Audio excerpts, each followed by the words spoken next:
Hello and welcome to Socialism, the weekly Marxist analysis podcast from the Socialist Party. In the midst of an unprecedented government crisis, this week's episode couldn't discuss anything else but the latest on the Brexit chaos. Stay tuned at the end of the interview for the second of our campaign updates with a Socialist Party member in Wales talking about the fight to save jobs at Ford Bridgend. Also this week, check out our bonus episode, a radio interview with Socialist Party member and former MP Dave Nellist on Corbyn's approach to Brexit. That's out now.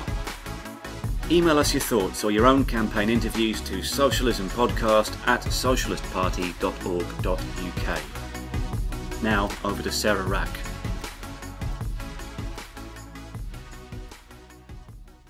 Today I'm here with Judy Beishon, a member of the Socialist Party's Executive Committee. Hi Judy. Hi Sarah. And we're going to be discussing, as I think everyone in the country is, the latest with Brexit and the crisis facing May's government. So Judy, last week, Tuesday, was the biggest defeat for a government in parliamentary history. Where does May now find herself? Well, I think it's true to say she's in a crisis situation. There's no mistaking that. Her lost vote on Tuesday last week was expected, of course, before it took place. But the scale of it, the scale of the defeat, was another matter. It caused massive shockwaves because it was such a huge defeat. And as you said, it was said to be the worst ever defeat by for a government in Parliament on a major issue. And one of the cabinet ministers was even quoted as saying after it, we don't have a government. You know, that was their reaction. And I think basically Theresa May is still caught, very much so, between the pro-Brexit and anti-Brexit wings of her party. But in fact, it's far from being that simple, because there's really, in reality, a splintering into many different positions amongst the Tory MPs and, of course, in other parties as well. I mean, when you look at the positions of the 118 MPs who voted against her deal, when they categorised those positions, there were actually 5 different directions among them regarding their solutions to the present crisis. So really, it's a huge crisis. And actually, you also need to bear in mind that it's over the withdrawal agreement from the EU. It's not over the long-term relationship.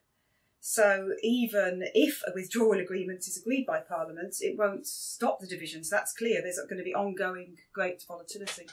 And we've pointed out that one of the big factors that capitalist politicians are taking into account is the interests of capitalism and of big business. So what does the majority of big business want to happen out of this?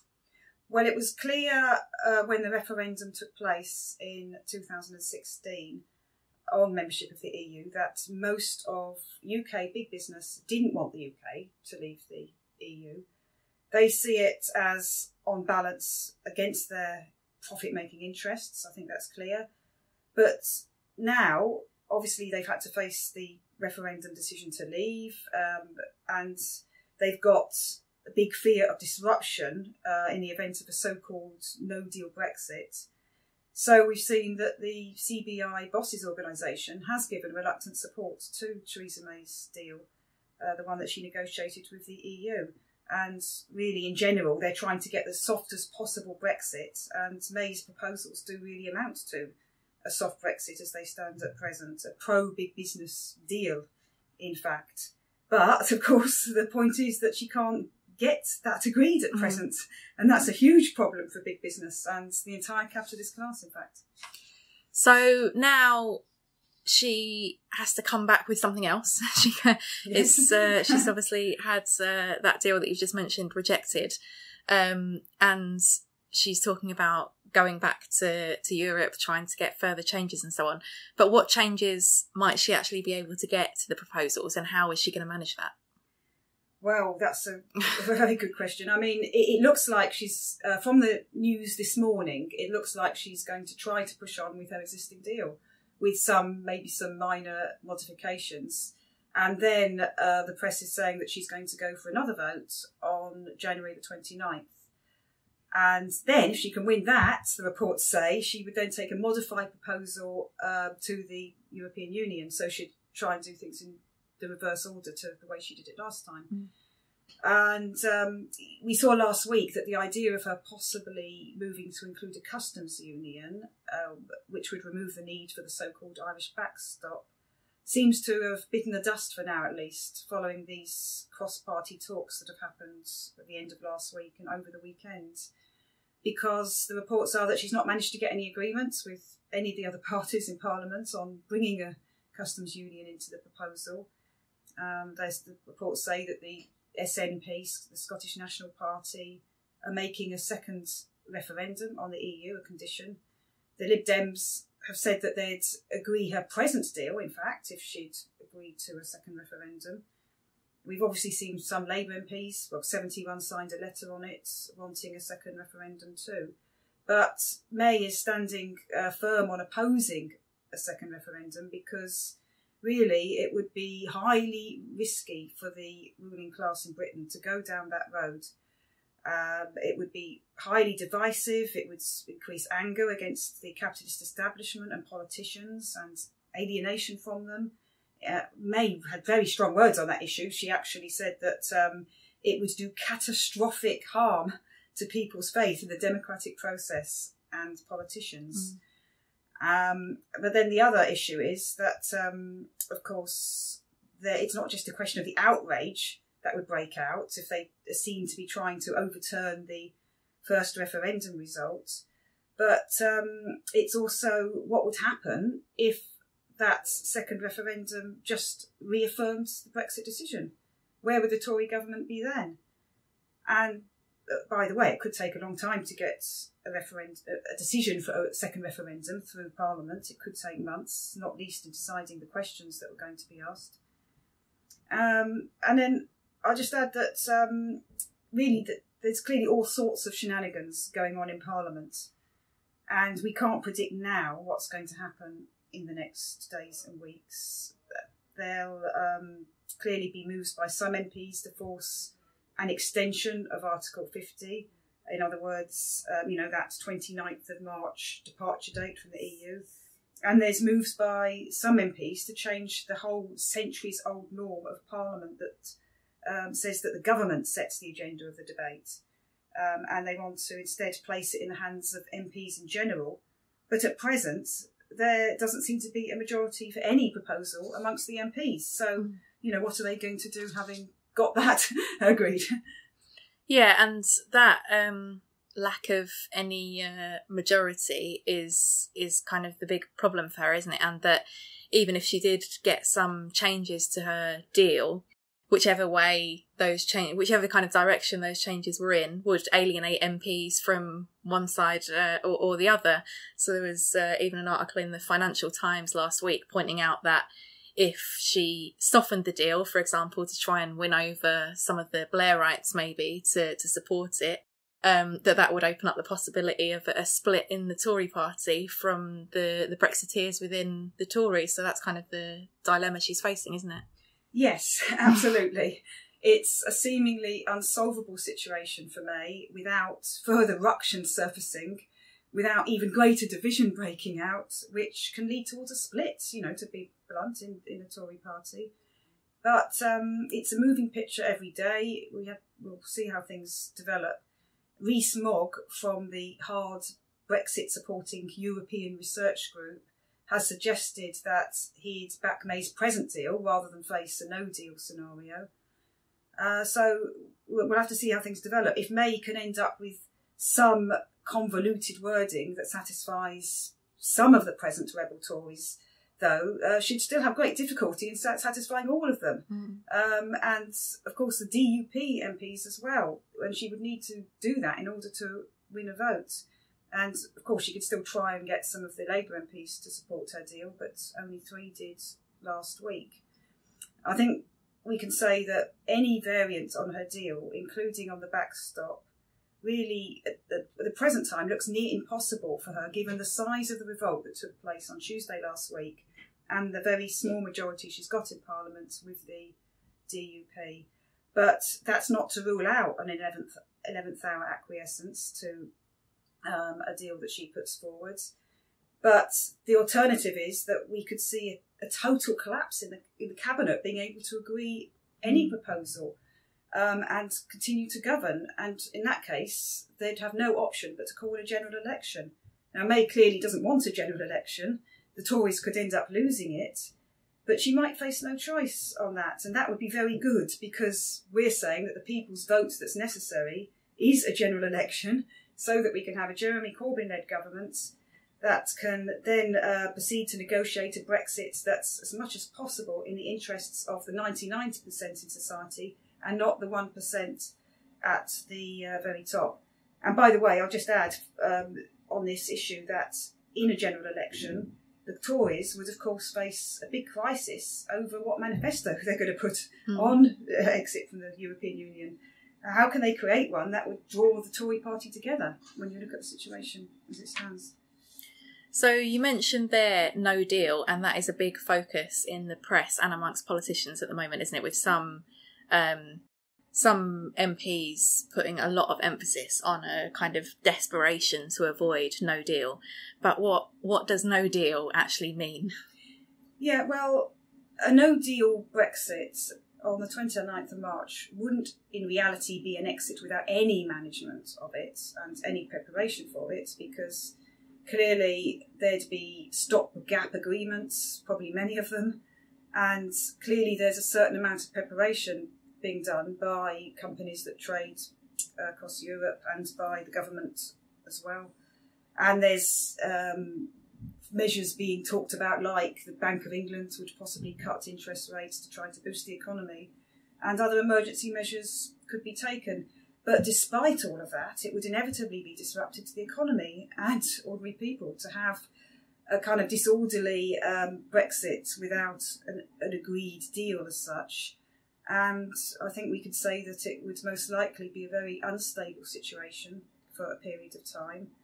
But it's obviously there's a degree of scaremongering taking place on this to try to push MPs towards May's deal, and obviously for other reasons, depending on what position MPs are coming from, sides of the debate are coming from. But this hasn't worked so far, and it's also clear from, as you'll see from what I've just said, that it's not just scaremongering, and in fact few of the MPs want to, at the end of the day, take the blame for a disorderly, chaotic Brexit and the suffering that would cause. So I think an agreement on a deal might yet come before a no-deal situation is reached, but at the same time there's no guarantee of that. So do you think then, given the instability and the potential kind of knock-on impact of the economic effect on workers, that Jeremy Corbyn has been right to kind of dig his heels in opposition to a no-deal possibility? I think he's right to stand in opposition to a chaotic departure from the EU that would, yes, impact on the imports that ordinary people need, the medicines, and, of course, on people's jobs, which could be the effect of that kind of departure. And it's worth adding that when you look at May's appeal for cross-party talks, you were seeing that right-wingers in the Parliamentary Labour Party, like Hilary Benn, like Yvette Cooper, have rushed to try to oblige Theresa May and go into those talks. But how could Jeremy Corbyn and those around him negotiate any withdrawal agreement with the Tories that would be in working class people's interests? There's a clear class dividing line here, and Jeremy Corbyn rightly stands in opposition to the neoliberal diktats and the other anti-working class policies of the European Union, and the Tories don't, basically. So Jeremy Corbyn, I think, is absolutely right to keep saying that a general election is necessary, and then he could lead a negotiating team that would take its standpoint to be the interests of the overwhelming majority in this country, and I would add, in the interests of working class people across Europe, because we need to stand, of course, working class people in Britain need to stand in solidarity with other workers across Europe. We all need to fight the politics of austerity and the super exploitation in workplaces, low pay, casualisation and so on. And that means rejecting the EU rules that try to impose, well, let's say mass misery on whole populations, like we saw in the case of Greece, what was done to the Greek people, or the rules that can try to prevent state aid being used to save jobs, or nationalisation being used to save jobs, or and answer people's needs in other ways, or really the EU rules that allow bosses to exploit workers from low-wage countries in order to undermine wages in higher-wage countries. Jeremy is obviously going to need to stand firm on all of these issues. And I will just add that he came out for negotiation of a customs union last year so that trade could still flow freely in the event of European, the UK exits from the European Union. So the trade wouldn't be impeded by that, and that the goods that workers need, the jobs that workers depend on, wouldn't be adversely affected. And we would say that's not a wrong stance to take, to want to protect workers' jobs and needs. We welcome that, but at the same time we stress that it doesn't mean giving any support to EU trade policy in Europe or worldwide. On the contrary, we oppose the trade policies of the capitalist governments across Europe, their motives and the way that they impose extremely bad conditions and terms on the poorest countries of the world as well.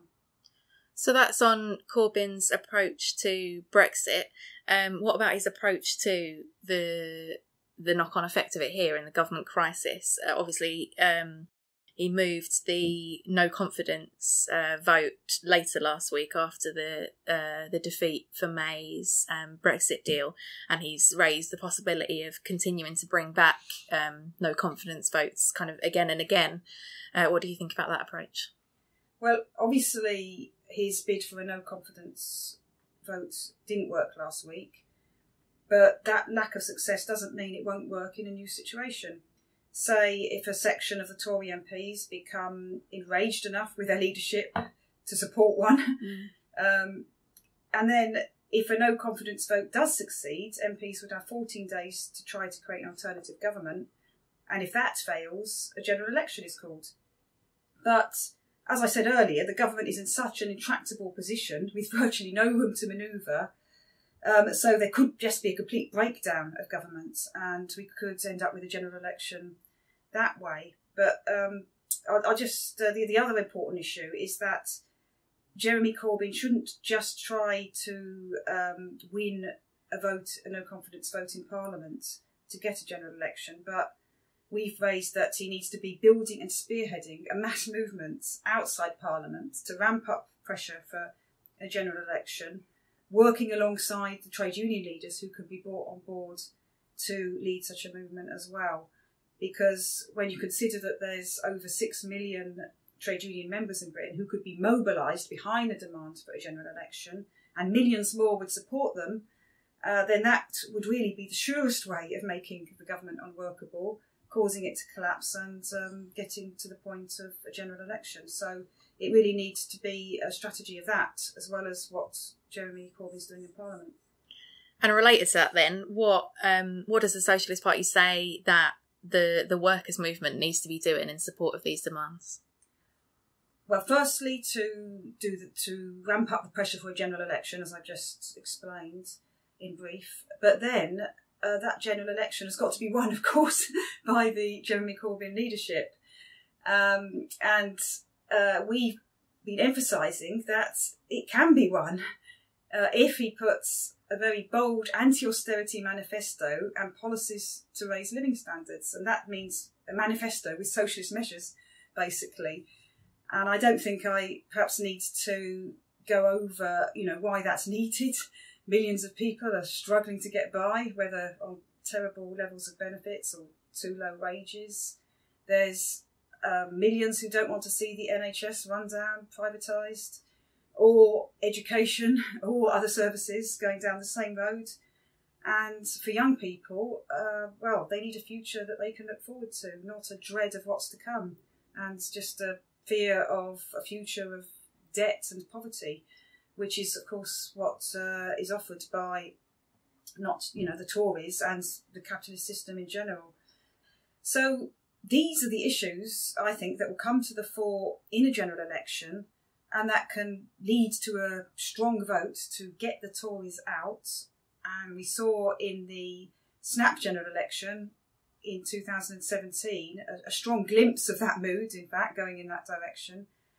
Then, when we've got a Corbyn-led government in power, the need for mass pressure, mass mobilisation wouldn't be over. It would be necessary to back that government up to make sure it could stand up to sabotage from the capitalist class and actually deliver on its promises. And going back to the issue of Europe, Jeremy Corbyn-led government would be in a stronger negotiating position than this weak discredited Tory government, because its demands could be backed up by mass expectations, providing it explains to people, explains to working class people, middle class people, what it's demanding and how its demands in Europe will further their interests. And at the same time, if it makes absolutely clear that there's nothing in common between a socialist attitude to Brexit and that of the racist right in politics. Mm-hmm. We certainly don't want division and hostility between workers across Europe. On the contrary, we advocate stronger relations, solidarity between workers across Europe and coordinated workers' organisation and struggles across the continent. Only the working class, through organising as a class, can provide a real solution to the crisis which British and European capitalism faces. So that means common struggle against exploitation by the bosses and against the austerity that's coming from the capitalist governments, and for campaigning, arguing for socialist societies, which are the only solution for the overwhelming majority of people and for the sustainability of the planet. Okay, well, this is obviously a continually unfolding situation that we'll have to come back to again in the podcast, and also that we're covering regularly in our newspaper and magazine. So people should check out all of that material and the 2 previous podcasts on Brexit that we've had as well. Thanks for joining us, Judy. Thank you. For links to those past episodes and articles, head over to the episode notes at socialistparty.org.uk/podcast.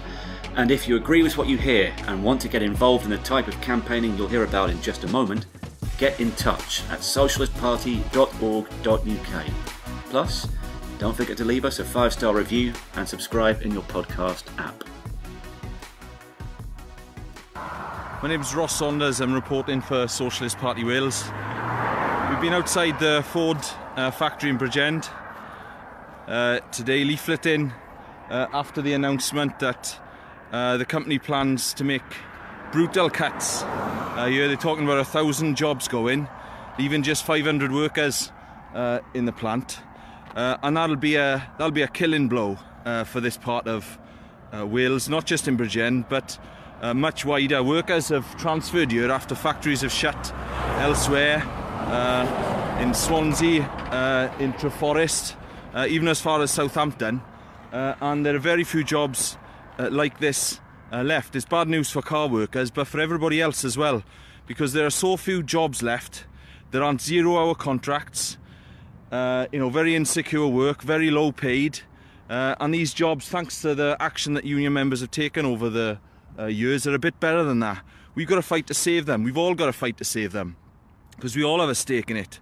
If we allow the bosses to get rid of these more better paid jobs, then we'll be subsisting on a pittance, and we've got to mobilise our whole movement to fight to save the jobs, and in reality the factory actually, because it's very unlikely that if Ford gets away with paring down this factory to just 500 workers, they're going to keep this place open. They've been trying to pull out of countries where the workers have won better conditions for years, for decades, and we've got to fight to stop them. What we're saying is that action is needed now. It's necessary, to move quickly. We've produced a leaflet that's explaining what we think the demands are. We should have plant meetings down here, just like you should if any workplace is under threat. And the workers Won a fantastic victory in a strike ballot only a year or two ago, 18 months ago. But unfortunately, there wasn't a sustained plan of strike action to stop the cuts at that point. Well, that's got to be put back on the table. If the union members take action here, then they could score a big victory. And let's point a political finger as well. Carwyn Jones met with the Shop Stewards Committee recently, but what practical support are they offering? Companies like Ford have taken millions of pounds of Welsh Assembly money, our money basically, and now they're promising a job slaughter. The Welsh Assembly should do what it did when Cardiff Airport was under threat. They should take it over. If Ford's planning brutal job cuts here, then the Welsh Assembly should pledge to take it over and nationalise it, to guarantee these jobs stay in the plant and in our communities.